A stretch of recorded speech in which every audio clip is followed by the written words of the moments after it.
In 1921, Dick Rowland, a young black shoe shiner in Tulsa, was taking an elevator to the bathroom where he worked when something went wrong. Some reports say that he tripped and fell, but when the startled elevator operator, a young white woman, reported it as an attempted assault, Rowland was arrested.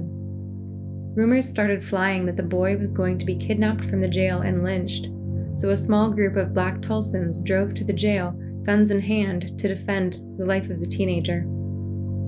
An argument broke out between the black defenders and the assembled white mob.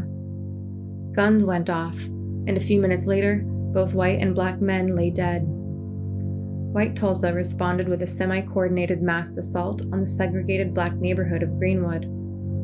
Looting, shooting, and arson ensued, while the residents of Greenwood did their best to protect their families, homes, and businesses. The vicious mob attack spanned throughout the night and into the next day. 300 people are estimated to have been killed, and the neighborhood was all but razed to the ground. We don't know if members of the white mob ever expressed remorse or shame for their actions, and if any did, it wasn't part of a public conversation. None faced any criminal charges. As black Tulsans picked up the pieces of their lives and began to rebuild, all evidence suggests that life continued normally for the white aggressors, and a decades-long veil of silence obscured the bloody history of those days. When we look back at the Tulsa Race Massacre today, we can't imagine taking part in such terrible violence. How could people resume daily life after committing wanton theft, arson, and murder? How could they continue going to church, raising their families, and living their lives like normal, upstanding citizens, as if nothing ever happened? How could you ever see yourself as a good person again? Don't you mind people grinning in your face? Don't you mind people grinning in your face? In your face, they'll grin in your face. Welcome back to Exploring Greenwood, Race, Place, and Violence, a podcast where we explore the Tulsa Race Massacre, an episode of racial violence that occurred in 1921. In this episode, we're going to look at how those white aggressors at Tulsa could have maintained a self-conception of morality in spite of the atrocities they committed, and consider how this might be relevant to how understandings of race, morality, and violence play out in 21st century America. One heart finds another, a mind-blowing love. To better understand the psychology of racial interactions, we'll seek insights from Dr. Frank Kachanoff, a social psychology researcher at the Deepest Beliefs Lab at UNC Chapel Hill. I'm a social psychologist, and broadly, my research focuses on intergroup relations and social identity. And one of the core, objectives in my work is understanding different forms of threats that people can experience with respect to the social groups they identify with. And I try to understand how those contribute to people's willingness today to kind of engage in behaviors or hold attitudes that are conducive to creating equity versus maintaining inequities in society.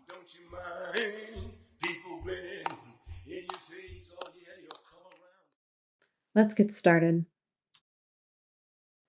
To understand how something like the Tulsa Race Massacre can happen, it's important to look at some of the social ideas that were popular in white culture in the early 20th century. Many white people in southern states still held on to bitterness and aggression from the Confederacy's defeat in the Civil War and the following years of Reconstruction, which they interpreted as northern states unjustly imposing their will on the South. A popular narrative imagined Southern soldiers as doomed martyrs and Southern citizens as victims of blacks unfairly gaining opportunity at the expense of whites. World War I propaganda, originally targeted against the Germans, fueled nationalist sentiments, leaving the American public with residual xenophobic energy at the end of the war. Rising support for socialism after Russia's 1917 Bolshevik Revolution also prompted well-off whites to drive a wedge between working-class people. David A. Chang points out in his book, The Color of the Land, as poor whites saw their progress outstripped by blacks and Indians, the Ku Klux Klan promulgated a form of whiteness that might contain potentially insurgent agrarianism. Rural whites needed to learn to see wealthy whites as their racial brothers and social superiors rather than their class enemies. In the mind of Klansmen, the struggle to preserve and defend what they called decency and racial purity was inseparable from preserving their own economic position. The Ku Klux Klan promoted white solidarity as a way to distract poor whites from working with people of other races to combat wealth inequality. The KKK's attacks against people of color were partially rooted in their resistance to economic change that threatened those whites already in power. Few people had deep mutualistic connections with people of other races. Whites saw their socioeconomic world as separate from the lives of people of color, so most of them didn't spend much time in black neighborhoods. Many black Tulsans worked for white families, but due to the racist science of the era, most whites didn't see their black employees as fully human, so didn't see the value in forming meaningful or equitable relationships with them. Lack of intergroup connection led to a sense of othering. The early 20th century was also characterized by an abundance of racially motivated science. Scientific literature written by white biologists and anthropologists at the time pointed to the superiority of the white race by characterizing black people as lazy and unintelligent with poor impulse control. Today, this research is discredited as being extremely biased and without scientific basis. But at the time, white people who held notions of superiority could have found that science was on their side. Side note, it's important to mention that today, scientists agree that the very concept of race is a social construct. Dr. Ibram X. Kendi, who is the director of the Boston University Center for Anti-Racist Research, really goes into detail in his book where he talks about how race is a power construct. It was created to legitimize slavery, and what slavery was a tool for a certain group to make huge economic gains and profit from the forced labor of another group of people. And so it's really all rooted in power and creating these hierarchies. Racial categories can sometimes be useful in talking about social phenomena like inequality, but those categories aren't actually helpful or significant when we're talking about human biology, and they can actually get in the way of understanding human genetics and medicine. This science was also influenced by biblical thought about human origins. People claimed that blackness was a punishment from God, or that black people must not be human in the same way that whites were, because Adam and Eve were, of course, white. This type of biased rhetoric labeled black people as other and sheltered white people from feeling like they had any moral responsibility toward them. Even more ominously, white conceptions of morality positioned white people as moral by default, while defining the black default as immoral and dangerous. In the early 20th century, Oklahoma still held an air of the Wild West, and in Tulsa, Greenwood in particular had a reputation in the white imagination for crime and immoral behavior. According to James Hirsch, author of Riot and Remembrance, The Tulsa Race War and Its Legacy, Greenwood held a special mystique. For whites, it was always a hidden world, but one that held a naughty fascination. White leaders occasionally railed against Little Africa as a criminal cesspool, even though many whites crossed the railroad tracks to visit its hothouses. But the perception of Greenwood as immoral would later help rationalize assaults against it. After the massacre, white politicians and publishers alike publicly denounced the black neighborhood as a cesspool of iniquity and corruption, essentially blaming the neighborhood for its own demise and framing the violent white mob as deliverers of justice. Those looting, murdering, and burning buildings to the ground could have comforted themselves with the notion that the total destruction of Greenwood was necessary to wipe out what they were led to see as a blight on their city. Vigilante justice was shockingly normalized throughout the southern and western states at the time.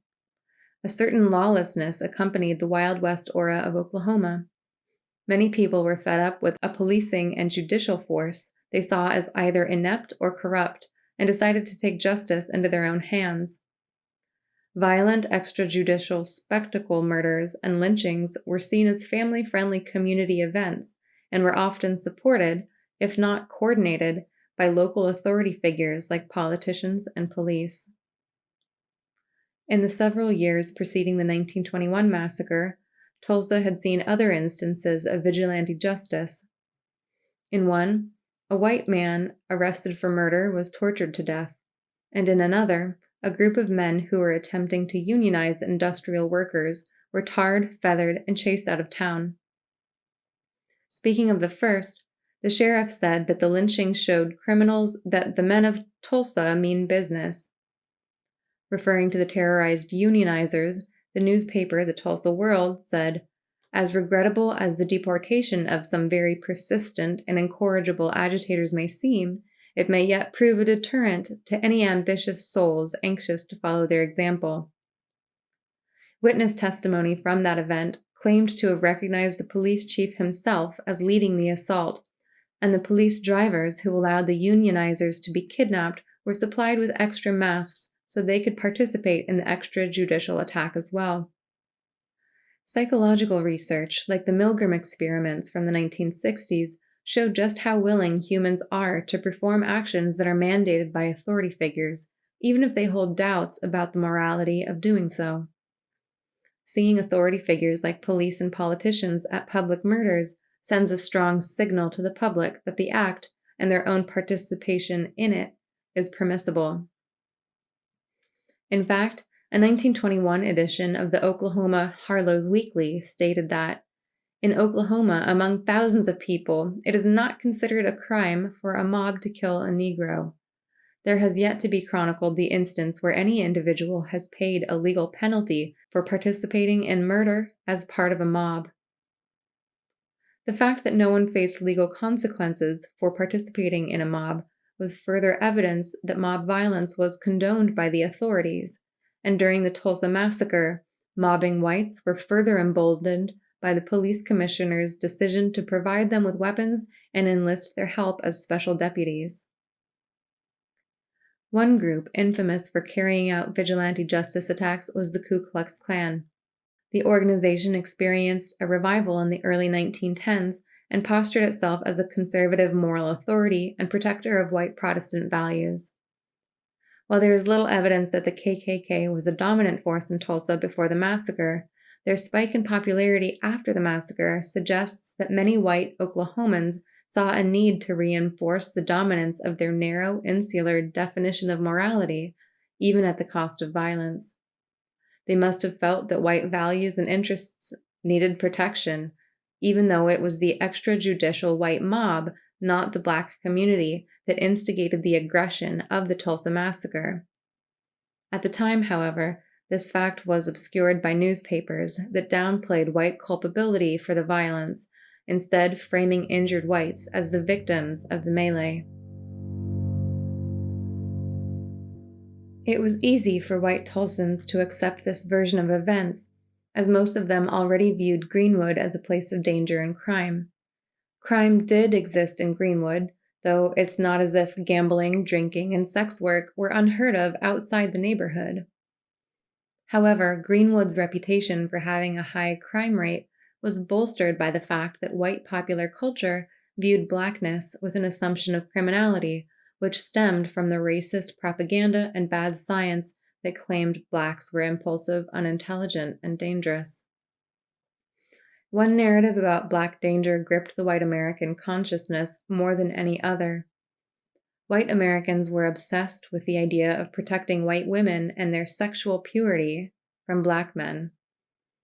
In 1898, prominent writer, white supremacist, and wife of a Georgia congressman, Rebecca Latimer Felton, gave voice to the white fear of black male sexual aggression with her decree that, if it needs lynching to protect women's dearest possession from the ravening human beasts, then I say lynch 1,000 times a week if necessary. When newspaper publisher Alex Manley of North Carolina pointed out that many interracial relationships were in fact consensual, and that black women were statistically far more likely to be victimized by white men than white women were by black men, the ensuing white outrage contributed to the Wilmington Massacre of 1898, another episode of mass racial violence, and the only coup d'etat to take place on American soil. In 1921 Tulsa, the accusations against Dick Rowland fit the familiar narrative of a black man attacking a white woman. This activated the white male imagination in seeing themselves as vigilante heroes protecting white innocence at all costs. It did not matter that the accusations against Dick Rowland were spurious and unconfirmed, nor did it matter that the majority of the roughly 300 people who perished in the attack were never accused of anything, their only crime being the color of their skin. The chance to play a hero in the story in their heads held so much emotional power that it riled white Tulsans into a frenzy of indiscriminate violence.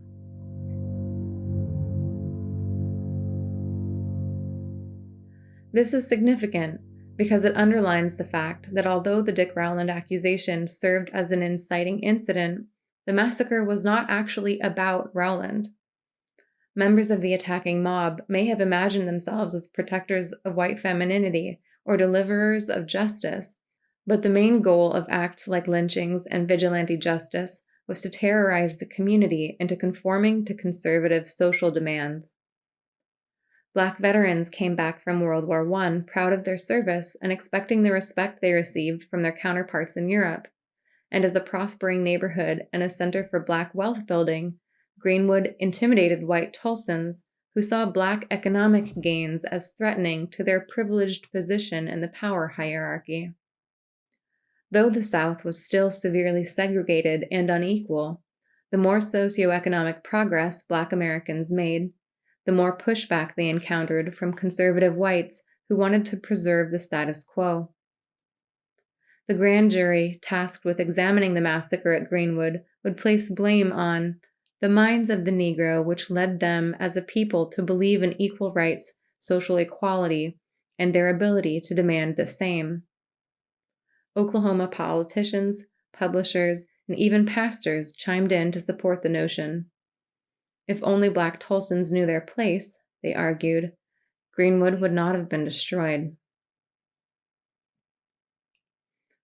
You might notice an inconsistency here. White Americans distrusted Blacks because they were painted in popular propaganda to be immoral, lazy, and unintelligent. But when Black Americans proved these stereotypes wrong and achieved success by embodying the hard work, entrepreneurial acumen, and community service that whites extolled, whites often lashed out to keep Blacks in their place, targeting veterans, business people, and innocents alike. In the minds of some of these whites, there wasn't an option where Black people attained their respect. As author Caritha Mitchell explains, whether physical or discursive, violence is a way of insisting that certain people have no right to occupy space. It is therefore important to notice that hostility towards certain groups emerges even when, especially when, members of those groups have done all that the nation claims to respect, such as hard work, and achieve according to accepted rules and standards. This logical inconsistency might not be surprising to social psychologist and author Jonathan Haidt. He claims that although humans have the capacity for moral reasoning, instead of arriving at rational conclusions through careful contemplation, we tend to base our beliefs and decisions on our emotions and employ moral reasoning after the fact to justify those decisions. In general, we're not as rational as we think we are. Our decisions about what to do and what to believe are often rooted in split-second emotional reactions. When it comes to beliefs about race that can easily trigger moral emotions, Dr. Kachanoff encourages us to slow down and pay attention to how our emotions might be influencing our judgment. I think when we have these discussions, we're really focused on our own emotions and we're focused on our political beliefs, on what the other person's saying. We're really in our own heads, and it's hard to understand the roots of the emotions or outrage we might feel. And it'll be hard for us to take the perspective of people we might be arguing with or of groups we disagree with. And I think just kind of taking a breath to say, why am I feeling so much moral outrage, or why am I feeling these strong emotions, and how is my own identity and my group's identity tied to that? Though I found no data about the topic in my research, it seems likely that most people in Tulsa in 1921 didn't spend a lot of time critically examining their racial opinions or investigating whether the beliefs they inherited were true. For many, it seems to have been enough that their opinions were touted by loud voices in politics and the media. They had no specific impetus to question their racist beliefs, so they did not.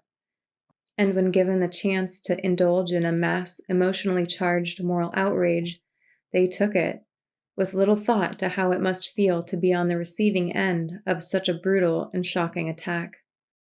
In her report, Eichmann in Jerusalem, a report on the banality of evil, Hannah Arendt profiles a Nazi commander on trial for crimes against humanity. Chillingly, she realizes that the trouble with Eichmann was precisely that so many were like him, terribly and terrifyingly normal. This normality was much more terrifying than all the atrocities put together, for it implied that this new type of criminal commits his crimes under circumstances that make it well nigh impossible for him to know or to feel that he is doing wrong. She goes on to add, "He was not stupid, it was sheer thoughtlessness." With this report, Arendt points out that it doesn't take an especially evil individual for acts of great evil to occur. All that is necessary is for people to allow themselves to get swept up into an ideology or power structure in which they blindly accept what they're told. This, more than anything, appears to explain how white people were able to destroy Greenwood without any apparent feelings of guilt. We have the benefit of being able to look back at the past with a modern understanding of how propaganda, bad science, and unchecked assumptions led to eruptions of distrust, hate, and monstrous acts of destruction in places like Tulsa, Oklahoma. We're grateful that we live in a safer, more peaceful era, and we feel comfortable knowing that we would never take part in acts of violence against innocent people. But if the people who destroyed Greenwood were comfortable in their own righteousness, how can we know that we today are not blinded by our own biases into being complicit in hurting others? The way we understand dynamics like violence and racism change over time as our cultures and technologies change. So we should probably start by asking ourselves the question, how do common ideas about race reproduce racial violence today?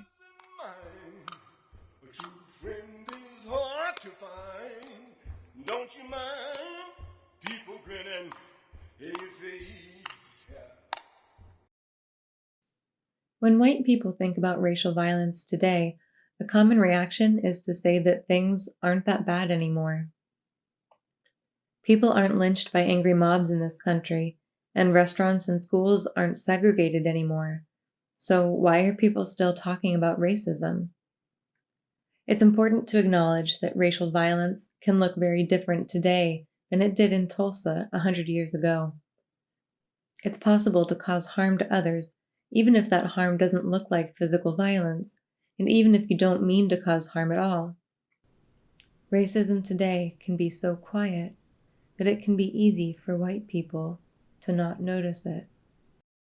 There's some work that was done, which was called the Marley hypothesis by Jessica Nelson, Glenn Adams, and Fia Salter, which they show that different racial groups, so Black and white Americans, will have different perceptions or understandings of existing racism today. And white Americans are less likely to see this systemic or institutional forms of racism, and that can be traced back to differences in their knowledge of history. When Dr. Kachanoff refers to institutional or systemic racism, that's different from what we can call individual racism, where a single person holds racist ideas or commits racist acts. It's an important distinction. Here's how the ACLU describes systemic racism. Since the nation's founding, the fabric of American society has been woven with deeply racist policies, practices, and attitudes that harm Black and Indigenous people of color. These policies have led to an unequal system where white people have both implicit and explicit advantages because of the color of their skin, leading to better opportunities in jobs, education, and housing. Psychology researchers Miguel Unzueta and Brian Lowry have found that when white people today think about racism, they tend to think of individual racism, or scattered acts of bigotry. This can make it hard for them to recognize the ongoing effects of systemic racism and the white privilege that they can't help but benefit from. A similar thought pattern makes it easy for white people to feel confident in self-defining as not a racist, but that too relies on an outdated understanding of who or what a racist is and who commits acts that uphold racist structures. In 1921, overt white supremacy was not uncommon, but today almost no one wants to be thought of or think of themselves as a racist. So how does racism still occur? Modern scholarship suggests that rather than thinking about individuals in terms of whether they do or do not fall into the category of a racist, it's more useful to see racism as something that is baked into our society. When we grow up in a society with racism, we can't help but absorb certain racist ideas, beliefs, or tendencies, even if only subconsciously. According to Dr. Kachanoff, thinking of racism in this way, rather than as a fixed personality trait, creates space for more meaningful conversations because it allows people to adopt a growth mindset. If people walk into these conversations and discussions with the motivation of not wanting to appear to be a racist, again, thinking of racism as like I either am or I'm not, then they'll have more superficial conversations versus if people approach these conversations with more of a growth mindset and kind of thinking about their understanding and attitudes that is something that can evolve or change over time, they'll then really be more willing to dig in and have longer conversations and talk about tougher issues with respect to race and racism. One way that modern racism mirrors the racism of 1921 Tulsa is in the pernicious and lingering criminalization of Black people in the white popular imagination. Policies like the war on drugs, the over-policing of Black neighborhoods, and mandatory minimum sentencing laws, even for nonviolent offenses, have had a disproportionately severe effect on communities of color. And today, the United States is a world leader in terms of its incarceration rate per capita. You may have heard people take it for granted that if people of color don't want to be arrested, they should simply not commit crimes. But this interpretation is on par with the racist propagandistic science of yesteryear, in that it places all blame on Blackness, while it fails to account for the hundreds of years of anti-Black policies like redlining, financial discrimination, and police harassment that put Black families in the way of danger. As the smoke cleared in Greenwood and guns were finally laid down, whites were worried that Black residents who had just lost everything might lash out against white Tulsa. Instead of treating them like refugees or victims, Black Tulsans were arrested and detained in camps because white Tulsans were afraid they might retaliate for the destruction of Greenwood. 100 years later, detainment and incarceration are still a favorite way for the state to exercise control over Black bodies. When people bring up the idea of police and prison abolition, they are referencing a need to examine how white expectations, policies, and dominance criminalize the lived Black experience. On an individual level, it's popular today for white people to see themselves as colorblind. That is, they effectively don't see race. They don't define people by their racialized identity and try to treat everyone the same. While this seems like a positive thing on the surface, this colorblind orientation can actually cause problems. White people have traditionally been able to opt out of thinking of themselves in terms of a racial identity, as American culture has long postured whiteness as a sort of default, raceless character. Because they've been largely sheltered from having to recognize their racialized identity, white people can find it hard to have open conversations about our country's past and present racial dynamics. It seems like colorblindness should put everyone on an equal playing field, setting us up for a meritocracy. Anyone can succeed if they work hard. But taking a colorblind perspective can also obscure the ways that systemic racism, like institutional policies that privilege one group over another, have limited the opportunities of entire groups of people, regardless of how hard they worked. It glosses over the fact that for hundreds of years, not everyone has had access to the same choices, and those differences in opportunities generations ago still affect the opportunities that people have now. Dr. Kachanoff recalls a metaphor he heard recently explaining how these differing opportunities of the past led to differences in generational wealth today.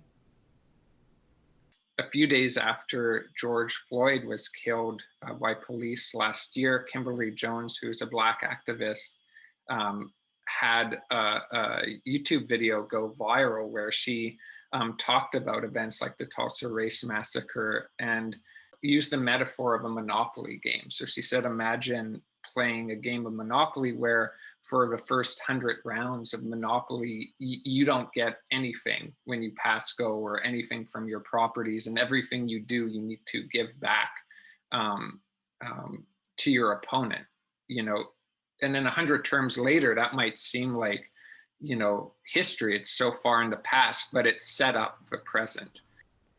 This isn't something that most white people like to think about. Facing the injustices of our country's past can feel intimidating. We don't know what emotions might come up. Feelings of guilt, frustration, shame. Studies by researchers Ronnie Michelle Greenwood and Gregory Gunn and Ann Wilson suggest that white reluctance to talk about racial matters is a way for whites to avoid feelings of conversational discomfort and collective guilt. People want to perceive their in-groups in a favorable light, say Gunn and Wilson. That's hard to do when you're learning about the inhumane exploitative practices that your in-group used to unjustly enslave another group.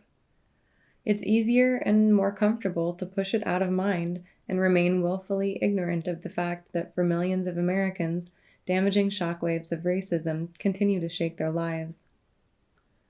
But, as Hannah Arendt reminds us, every generation, by virtue of being born into a historical continuum, is burdened by the sins of the fathers, as is blessed with the deeds of the ancestors. We cannot change the history of the world we were born into, a sometimes horrifically violent history that we had no hand in writing. But we can choose how we want our story to look moving forward. Historian Konstantinos Karatsas sees not only a real need for white people to learn to talk about race, but an opportunity for healing. Recalling history, he says, offers an opportunity for uprooting racism through mutual understanding and potential reconciliation. The conspiracy of silence that fell around the Tulsa Massacre for decades left a legacy of open wounds for Black and white Tulsans alike, and only relatively recently has the city begun to truly reckon with its bloody past and try to imagine what justice could look like 100 years later. We might find that honestly confronting the difficult material of the past means that we need to make some changes to the way things work today. But on the other side of that good faith conversation is catharsis and socioeconomic healing.